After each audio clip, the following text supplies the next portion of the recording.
अभी जब मैं आया तो मैंने देखा बहुत सारे गरीब बच्चे आपके यहाँ पढ़ाई के लिए आते हैं, और मैंने एक एप्लीकेशन देखी जिसमें एक बच्ची कह रही थी कि मेरे पास पैसे नहीं है और मुझे पढ़ना है। फिर मुझे पता लगा कि जो भी गरीब बच्चा पढ़ाई के लिए आता है, खान सर के दर से खाली हाथ कोई नहीं जाता है। इसके पीछे क्या सोच है? देखिए, अगर गरीब है और पढ़ने में सिंसियर है, दो शर्तें हैं हमारे पास। केवल गरीब नहीं, गरीब और पढ़ने में सिंसियर। अब ऐसा नहीं कि आप क्लास में आ जाएंगे और न पढ़ाई में मन लगाएंगे, न घर जाके पढ़ेंगे, न सिंसियरिटी से देखेंगे, क्लास में बदतमीजी करेंगे, डिसिप्लिन तोड़ेंगे। नो, पढ़ाई में अच्छे हैं और गरीब हैं तो बाधा बनने नहीं देंगे। अब ऐसा नहीं होगा कि अब भाई हमको घुसा दीजिए यूपीएससी बैच में और हम पढ़ना चाहते हैं, वो डिप्रेशन में चला जाएगा। जिस लेवल अब मेहनत नहीं करेगा और हमने उसे यूपीएससी या पीसीएस बैच में उतार दिए तो फिर तो डिप्रेशन में चला जाएगा।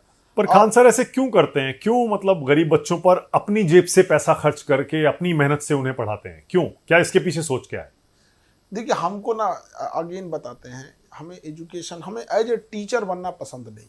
और आज के डेट में भी हम कहते हैं दुनिया का सबसे बड़ा एजुकेशन चैनल मेरा है। इसके बावजूद ये कहते हैं कि हमें एजुकेशन पढ़ाना पसंद नहीं है। हमें फौज में जाना था, नहीं तो हमें किसानों के लिए पढ़ाना था, किसानों का क्लास लेना था, न कि यहाँ बच्चों का। बट इनकी जो गरीबी देखते हैं ना, उस वजह से हम देख के यहाँ चुप बैठ जाते हैं कि जो चीज़ हमें नहीं भी पसंद है हमें वो करना पड़ रहा है। क्योंकि अगर हम हटें तो इनकी फीस दोगुनी तिगुनी चली जाएगी। यूपीएससी की फीस 2-2.5 लाख रुपए होती थी, वो आके नीचे ले आती, हम लोग 7-8 हज़ार पे लेके चले आए लोग।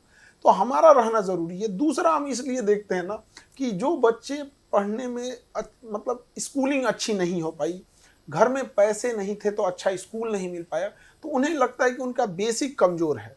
तो हम उन्हें देखते हैं कि भैया टेंशन नहीं ले, हम हैं, तुमको कितना भी कमज़ोर रहोगे तो तुमको उस लेवल तक पहुंचा देंगे। अब अगर तुम घर पे पढ़ाई उसे रिवीजन कर रहे हो, उसे होल्ड कर लिए, तो तुम्हें एग्जाम निकालने से कोई नहीं रोक सकता है।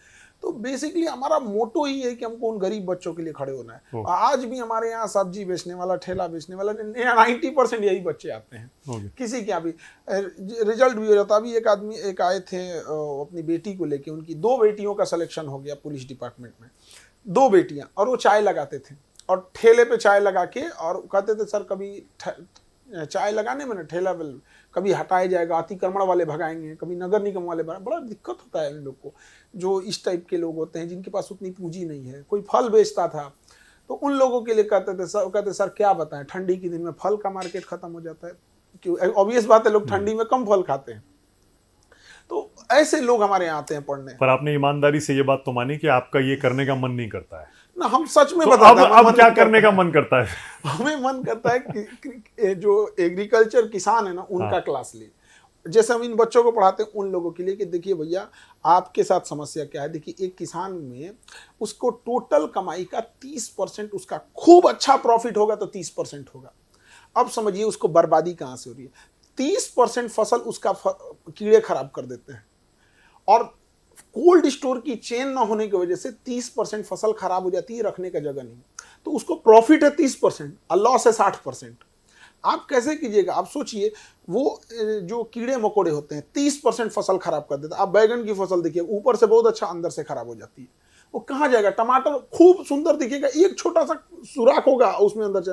उसमें नॉर्मल सा सिस्टम होता है। ब्राजील में मच्छरों ने बहुत तंग कर रखा था, तो जेनेटिकली मॉडिफाई करके वहाँ एक ऐसे मच्छर की प्रजाति छोड़ी गई जिससे अगर कोई मच्छर अगर मीट करते थे तो केवल मेल जन्म लेते थे, फीमेल नहीं।